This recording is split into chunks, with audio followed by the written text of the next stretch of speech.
It's time to review one of the greatest films ever made. In space, no one can hear you scream.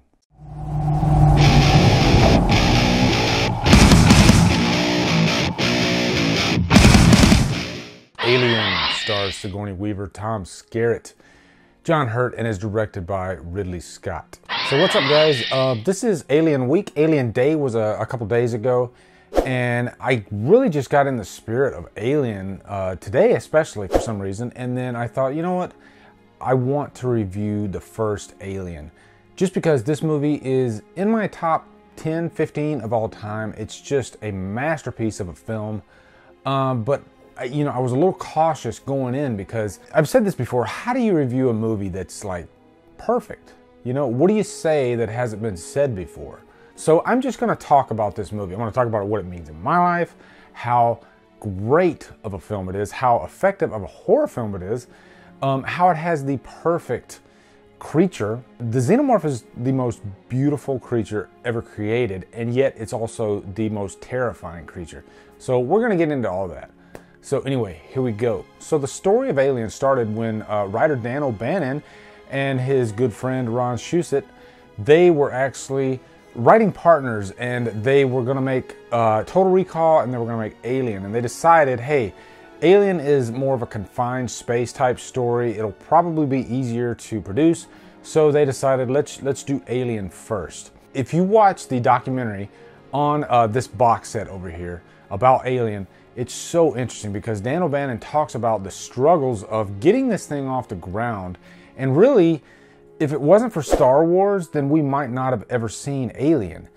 Star Wars came out and it was just this massive hit. And then all of a sudden, studios wanted to greenlight any sci-fi script that they could find. And the one script that was on the table at 20th Century Fox was Alien. But luckily, Alien is a fascinating story. Very claustrophobic, and it has one of the most iconic scenes and most shocking scenes in history, and that is the chest burster scene.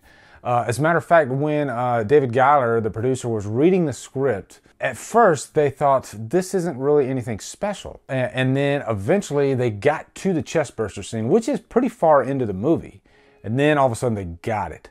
Everything that happens before the chestburster scene is worth it because of that scene and everything that happens after. Without the chestburster scene, we don't have the alien or the xenomorph.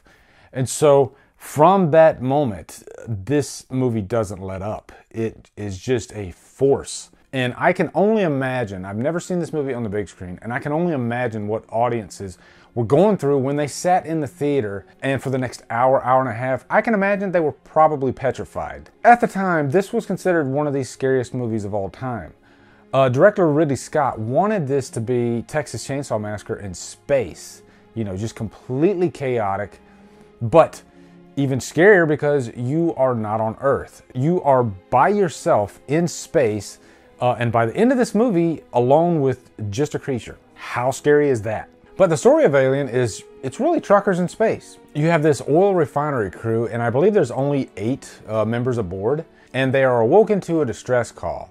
And they realize that they're still pretty far off from Earth. But the computer system of the ship, Mother, sends them to this planet, LV-426. And that's where they run into first the facehugger, the parasite. And this is where the story really starts picking up. The parasite lays the egg inside of Kane, and then eventually we have that scene that everybody talks about, the chest burster. But imagine when this movie first came out, not knowing about that scene, and sitting in the theater, and then all of a sudden that happens.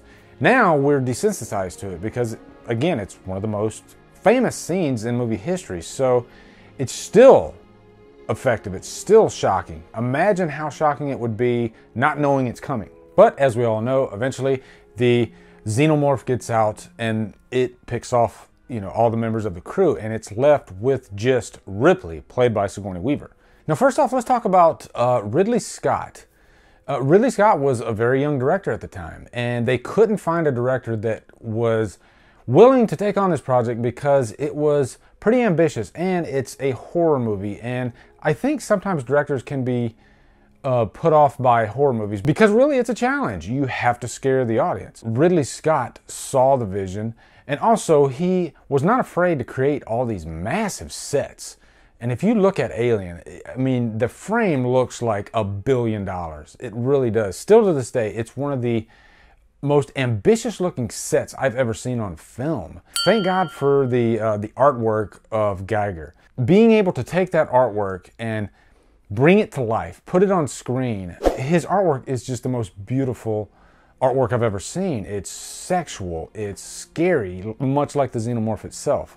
But Ridley Scott, I think this is probably one of his most well-crafted films. Because when you watch Alien, it's a patient movie. You know, it's a really slow burn at first. It takes its time, but it never bores you. To me, it's almost a seductive film.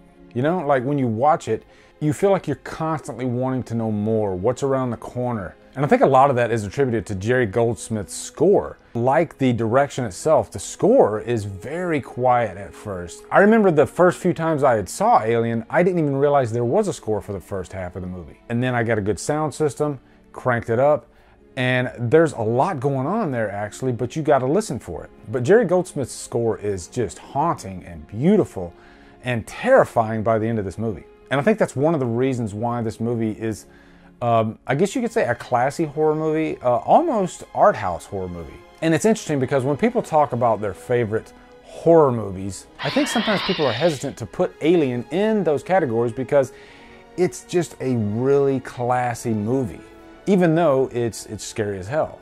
Next up, the characters are all so interesting in Alien. They all have a personality all their own. You got Parker and Brett, who are more of the, I guess, the grunts of the group. They're really the mechanics. And what's interesting about them is they're always having this argument about the bonus. You know, when am I going to get my bonus? Let's go with the bonus situation. We never talk about the bonus situation. Sorry, can I say something? Let's talk about the bonus one. And I think a lot of people can relate to that. I think most people related to those two characters more than anybody else. Ripley and Dallas were more like the officers of the group. Dallas was the leader, and he's the guy that was calling all the shots. And then you got Ash, that we don't find out until later that he's actually a synthetic organism. And what's so interesting about Ash is that he was not in Dan O'Bannon's original script. This is something that the producers, David Giler, actually brought to the script after they were fine-tuning it. And it was a great addition. Ash is a really interesting character. And what's really cool is if you go back and watch it after watching it the first time, you pick up on all those little mannerisms that he does along the way, and you're like, how in the hell did I not realize that this guy was, you know, basically a robot? But by the time he loses it and goes crazy on Ripley, it's interesting because then you have this other threat. You don't just have the Xenomorph. This is a synthetic organism that has gone awry, and he's really trying to kill Ripley. So that just added a new level of danger. But Sigourney Weaver as Ripley, she is just the ultimate badass. She really proves herself in Aliens, but even in Aliens, she is I guess, the final girl. Well, let's talk about killing it. We know it's using the air shafts. Will you listen to me, Parker? Shut up! And it's up to her to take out the Xenomorph by herself. And she never seems like a damsel in distress. You know, she is bound and determined to kick this thing's ass at the end of the movie. And I'm sure I'm not alone when I say that I think most of us had a big old crush on Ripley, especially in that end scene when she's putting on the spacesuit. Finally, let's talk about the Xenomorph. Still to this day, I don't think there is a more effective creature than the Xenomorph. It's perfect on quite a few levels. It's one of the most interesting looking creatures. There's kind of a sexual nature about it, if that makes any sense. But it's a beautiful creature to look at. But on the other hand, it is just so creepy, so dangerous. What I like about it is, you know, they don't show it too often. A lot of it is close-ups, and that's what makes it work. But it strikes in a moment's notice. It's completely lethal, and whoever the prey is, it kills them quick. Hell, I think the Xenomorph is even more popular now than it ever has been. And I even think, you know, 50 years from now, we're still going to be talking about the Xenomorph. That's the power of the Xenomorph. And lastly, the legacy of Alien.